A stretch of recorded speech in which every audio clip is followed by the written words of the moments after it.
Fox News Podcasts presents the Bret Baier Podcast with Fox News chief political anchor Bret Baier. On Monday, President Trump announced an $11 billion aid package for American farmers. The payments are expected to begin in late February 2026, prioritizing row crop farmers hit hardest by recent market disruptions, with remaining funds reserved for specialty crops and sugar. President Trump touting the program to reporters at a White House roundtable Monday. This money would not be possible without tariffs. The tariffs are taking in, hundreds of billions of dollars, and we're giving some up to the farmers because they were mistreated by other countries for, maybe right reasons, maybe wrong reasons. They weren't. They were trying to show us something, and it's really worked out really well. But because of the tariffs, this is possible. Meanwhile, Congress remains without a plan to address the Obamacare subsidies expiring at the end of the year, less than a month before they're scheduled to go on recess. Many other things going on here in Washington, but let's start out with our panel. Host of the Big Ben Show, Ben Domenech, Democratic strategist Leslie Marshall, and Fox News audio Washington-based correspondent Jared Halpern. Jared, is there any chance that the Obamacare subsidies deal comes together before the end of the year? It doesn't sound like it because you still have competing plans. You have Senate Republicans who today unveiled their Obamacare alternative, essentially setting up these federally backed health savings accounts. You have the Democratic plan, which Republican leadership has said will get a vote that would simply extend the current Obamacare subsidies for another 3 years. Even if either of those were to get 60 votes, which is not expected, Brett, the Speaker of the House hasn't pledged to put anything on the floor. So it's unclear if House Republicans are going to work on their own alternative and get a vote on that before the end of the year. So right now, while you do have a lot of conversations and a lot of plans and a lot of proposals, there is not a single proposal out there that seems to have the type of consensus that would be needed to get this to the president's desk, certainly by the end of the year. Leslie, Democrats seem giddy about this a little bit in blaming Republicans for not having an extension. But the reason we are where we are is because of Democratic Congresses and administrations in the past that essentially set this system up and the subsidies expire. So everybody's struggling and trying to get to a deal to extend it in a way until you can fix it. The problem here is we're looking at just one piece of a bigger problem when it comes to healthcare and healthcare cost. It's not just the Affordable Care Act and tax credit shifts and subsidies expiring. So we can say Republicans to blame for 15 years they've had and haven't come up with anything, or Democrats to your point. But what we haven't addressed and what none of this addresses is one, medical service costs that rise. Two, new drugs and the more expensive drugs like GLPs that are on the market, and those flood the market, it just balloons cost all around. And since the pandemic, COVID, there has been more demand for preventative medicine and post-pandemic medicine for individuals that before were like, I'm not going to go see the doctor. The problem with healthcare savings plan, and this is something I know very well being a part owner of a 26 orthopedic surgery medical group, as my husband is one of the partners. And we've tried this as business owners ourselves. When you have a health savings account, very much like the Republicans want to do on a national level, it looks really good, except for two problems. One, the money runs out. And two, it doesn't stop these insurance companies from inflating cost. And huge hospitals and huge medical organizations have been grappling with insurance companies doing this for years. And I don't see power in one little person being, more so extended to that one individual and having more power than these huge companies do and have for decades in trying to battle the insurance companies that do just that. Yeah. Ben? Well, I think that the overall problem that we're talking about here is one that has plagued the Republicans for many years. There were numerous plans, alternatives to Obamacare that were proposed during my own time within the think tank space at the Manhattan Institute and others. We had plans that were put forward at that time that Republicans could have taken up at a point where they had the votes to pass them to solve these overall problems. They didn't do it. And now we're left with a situation where, the Democrats' own ownership of the health regimen that exists in America over the last, decade and a half has led us to a point where you have to keep these subsidies flowing in order to buck up a system that is not designed in any real way. It's one that is unfortunately a complete cluster, and one that I think is never going to get resolved unless there is an actual bipartisan agreement that can be put in place. And instead, what you end up with is these repeated Band-Aids over and over and over again that are simply designed to insulate people from the costs that the system actually entails. Now, look, it could be worse. You could have a system like Canada where they say, you know, if you have to wait 6 months for a surgery, have you considered killing yourself instead? So this is not the worst of all worlds, but I do think that it is a situation where the cost element of this has only gotten worse, is only going to continue to get worse as these consolidations continue within the industry, and unfortunately create a circumstance that people cannot navigate. The price signal hopes that are tied to HSAs are something that I think we're optimistic and came at a certain point where you could have gone in a different direction. We didn't take a different direction on this, and so because of that, we're only going to see these costs continue to rise and people be increasingly incapable of navigating the system as it stands. And Jared, the president going out on a campaign-style stop in Pennsylvania, the White House Chief of Staff, Susie Wiles, making a rare appearance in the media, saying that she is going to help with the administration putting him out more and more, and ahead of the midterms to try to put him on the ballot to energize Trump voters that maybe are not energized in midterm elections. Good idea? It certainly shows that there is an expectation of what could come. And we have seen in previous midterm elections and off-year elections where President Trump was in office that his coalition really was attracting lower propensity voters. We talked about that a lot just last year, right? President Trump reaching out on these podcasts, reaching people who don't generally vote that came out to vote for him. Now the test is, will they vote for people who President Trump wants them to vote for when President Trump is not on the ballot? And so certainly I think from a Republican point of view, you do want President Trump out there getting that base fired up. You already know where the enthusiasm is for Democrats. We've seen that in these off-year elections. We've seen that in previous midterm elections. I think that the challenge and the flip side to putting President Trump out there is Democrats certainly are going to want to tie every single candidate to President Trump. This certainly highlights that argument for them. And so we'll see, I guess, maybe how Republican candidates who have to run their own races in their own states kind of deal with this. Certainly some are going to run into the arms of President Trump. Others are going to have to find, I think, where to pick and choose their distance and separation from the president. Yeah, because if you're putting him on the ballot, obviously, Leslie, in purple states or leaning bluish states, that affects independents and maybe conservative Democrats who have lost favor with this administration, at least right now. It does, but, I would agree with almost everything that's just been said. It actually can, it can be a blessing or a curse. But you know what I think, Brett, is not just putting him out there, it's what he's saying when he's out there. And I can't believe I'm going to do this, but I'm going to quote Joe Manchin, and you can erase this from the tape later. But Joe Manchin said, you can't tell people it's sunny when it's pouring rain outside. And that is very true. And honestly, that's what, the president, has been doing, which is, the economy is great. Affordability is a hoax. It's a word Democrats came up with. People don't care about it. Well, the polls are real.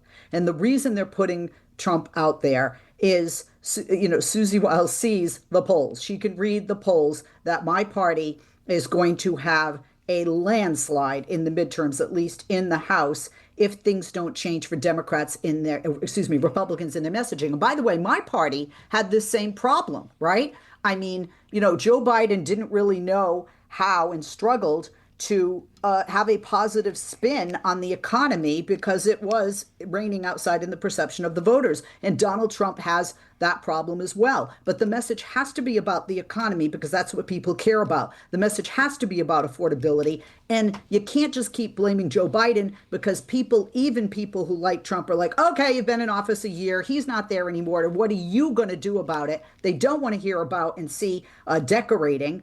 They want to hear a plan to make things more affordable, because they're scared and things are not more affordable. And they're most concerned about, the polls show, regardless if you're an independent, a Democrat, or Republican across the board, or your age, they care about the cost. You want to have more more empathy. I feel your pain, rather than don't look at the rain. It is sunny. The economy's strong. Panel, we'll hold it right there. The new Harvard-Harris poll asked this question, Ben: what would you say are the most important issues facing the country today? And it was kind of open-ended. Respondents could name more than one. The top was 36%, price increases, inflation, and affordability. Number two, 29%, was the economy and jobs. So you put those together, you've got a significant percentage there of people answering that poll, and it tracks with other polls. For all the Venezuela and Iran and Middle East and China, all things that are very important in the big picture that affect a lot of things, clearly people are feeling they need to focus at home. Well, the interesting element of that poll, too, is that it also showed the president's popularity when it came to, for instance, those strikes against narco-terror boats and the like, where you had 58% of Americans supporting him, his policy, and 42% opposed, which is not something you're typically going to see from a president whose favorability is in the, typically in the mid-40s. The thing that is, I think, particularly difficult for the president in this moment is that the assumptions built in by people who came into his coalition, an incredible coalition that he built in 2024, one that a lot of Republicans had tried to build in the past and done and not been unsuccessful at in terms of bringing in new voters. They expected his return to office to herald an economic boom, a return to the kind of form that they saw pre-COVID. And yet, I think that what they've discovered at the White House, and I think that a lot of smart people probably anticipated this, but it was not necessarily the way that they messaged about it, is that they are coming out of a much deeper hole than they thought at the time. And that people are seeing, the effects of these different things hit them in different ways. You talked about the bailout for these farmers, for instance. And there's all sorts of down market effects of the fact that these farmers have seen basically 3 straight years of underperformance when it comes to the sale of soybeans overseas. And what does that mean? It means purchases of less farm equipment. It means the cost that they have to face when it comes to seeds and when it comes to fertilizer, have continued to stay high. A lot of these problems are issues that the White House can't solve with just, the wave of a magic wand. And I think, unfortunately, the Republicans have not figured out a way to talk about this at all. I believe that this Congress is headed for a truly historic sweep, something that could be, on the level of ones that we've seen benefit Republicans in the past, particularly when it came to something like the Tea Party movement, but from the left. Democrat voters are activated, they are passionate, and even something like the recent race that played out in the special election where Van Epps was able to pull it out against Afton Bean in Tennessee. That's something that even though they were able to win, that was a plus 22 district that went for single digits for the Republican. And that's an indication, I think, that a lot of these Democrats who are going to be running this time around are going to end up benefiting from this situation. And you're going to end up with a lot of people winning elections that they otherwise would have lost, and a lot of things coming into the map that otherwise would have been put off of it from the get-go, just presuming the purple or lean red measure of the district. Fox News Chief Congressional Correspondent Chad Pergram joins the conversation. Chad, you heard Ben there. There is, a sense of doom among Republicans, and you can just see that in the retirements or resignations that we've already seen. But there's a long way to go before you get to the midterms of 26. And there's a lot of, interpreting how the economy feels for Americans by the time you get to November. Well, this is why Democrats have obviously seized on this affordability issue, and certainly what the president said about it being a hoax. You hear this from Democrats every day. In fact, you had, Senator Also Brooks from Maryland today saying that the president was trying to execute what she called a Jedi mind trick, that the economy was different than what people were feeling and seeing. And that's why this debate that's going on around the halls of Congress right now, and we'll get a quasi-resolution later this week about health care, is so important.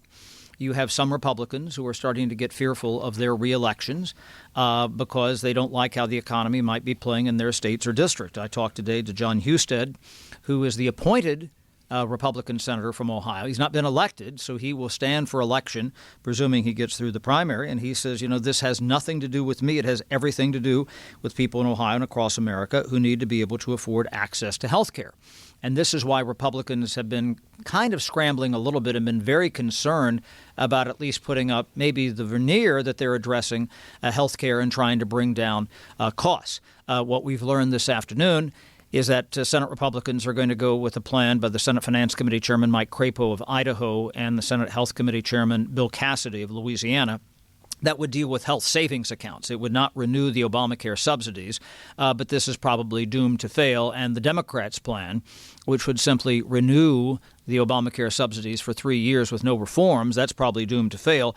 But both sides then probably will work like dogs between now and Christmas. We usually see this Christmas calendar magic around this time of year to get something. Because if they don't, Republicans know if there's not a viable solution, that's the key part, a viable solution, that they're going to get hit by this, in the polls and at the ballot box next year if they don't address affordability. It's why the Speaker of the House just started talks with Jason Smith, the chair of the Ways and Means Committee today, about trying to work out some sort of another health care plan that he says might take through the spring. But they're concerned about that, and Democrats know that politically they think they can drive this home. And if they don't work out something on health care before the end of the year and these prices shoot up, the government probably shuts back down at the end of January, because Democrats, they've run that play before, and they'll probably run it again, especially now. Yeah. So, Leslie, the question is, there's a lot of forecasting of what Q1, Q2 looks like in 2026. The Treasury Secretary talks very optimistically about what they're going to look at from growth. Already we are seeing wages rise faster than prices. Wage income is up 5.3%. The core personal consumption is at 2.7. That's the Fed's inflation measure. So there are some sprouts, some green shoots out there that suggest that the early 26 could turn around, like they say. It may not, but that's what they're praying for on the Republican side. And Democrats, what is the MO? It is just keep on hitting the affordability, even if that turns early 26. Well, yeah. And by the way, Republicans did that, and they were very successful. I mean, they took the House, the Senate, and the White House, the Oval Office, in the last election and the general election. And my party, wasn't redecorating, but they weren't focusing on what the voters wanted across the board. And the voters want across the board an affordable lifestyle.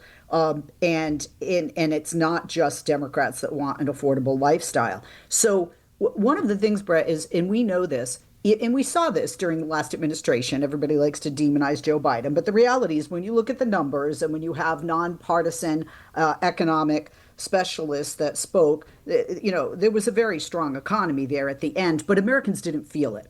And I think that's what's going to come into play. When people say, well, a year, that's a long time, not so much. I mean, you have policy, you have grandstanding, you have policy, then you have to pass the policy. And then you have to get Americans to, buy into it, but they also have to feel the benefit of those policies. And I just don't think that's going to come in time. So I don't think that my party needs to change messaging, because my party has been saying, I feel your pain, and they have been on point with the issues that the voters care about. And by the way, that's why you're seeing so many of these Democratic victories, whether, it's a gubernatorial seat in Virginia or New Jersey or a mayoral seat in New York. It's not really about socialist or Democrat or, progressive. It's about not people pounding the pavement, knocking on the door and saying, what are you concerned about in this state? What are you concerned about in this district, in this city? And I have to say, my party has woke up to the to how well that can work for you. AOC did that years ago very successfully. And honestly, I think any politician benefits from that. Democrats, my party, didn't do it last time around. We are now. Republicans are waking up to that. I think it might be a bit too late, because they're not wanting and willing to feel the pain, because then they have to admit there is pain. Yeah. Jared, last word here is, the Jasmine Crockett's of the world who've announced a Senate race in Texas. There is still this split in the Democratic Party, and it's real, but they seem to be singing from the same sheet of music. Again, it's going to be, I think, less about I think everybody's on board with affordability and bringing down cost. The messaging is going to be different. Maybe the policy prescriptions are going to be different. But you look at the success that Democrats have had, at least in these small measurements that we have in special elections and off-year elections. Progressive candidates overperformed, more moderate Democrats overperformed. And so the prescription's there. I just think you're going to see, and it kind of gets back to what we said with Republicans running alongside President Trump. You have to run your own race in your own district, in your own state, and see if you can find the message that works best for the constituents in that contest. And Ben, the prospect of President Trump running this midterm like an election during a presidential year. I think that what you actually see is that there are a number of different ways that Republicans see a path to getting the ship righted to a point where there won't be a historic wave. But that's going to require them to learn how to message around these problems. I don't think that they've learned that yet. And I think that the president needs to model that behavior in order for it to spread among Republican candidates. And we haven't seen that yet either. He's been focused on many important things around the globe, but he hasn't been as focused on this, and that needs to change. All right, panel, thanks so much. Now for a bit of history. In 2000, the presidential election came down to the state of Florida, where the vote margin was so close that it triggered a manual recount. Legal challenges over how ballots were being reviewed pushed the case to the U.S. Supreme Court. On December 12th, the court issued a 5-4 ruling to stop the recount, stating that the differing standards violated the Equal Protection Clause. With the recount halted, George W. Bush maintained his narrow lead in Florida, effectively securing the presidency. That'll do it for this week. You can hear more of this series at foxnewspodcast.com or wherever you download podcasts. Make sure to leave a rating and a review. We want to hear from you. For Ben, Leslie, Chad, and Jared, I'm Brett Baer. We'll see you next time.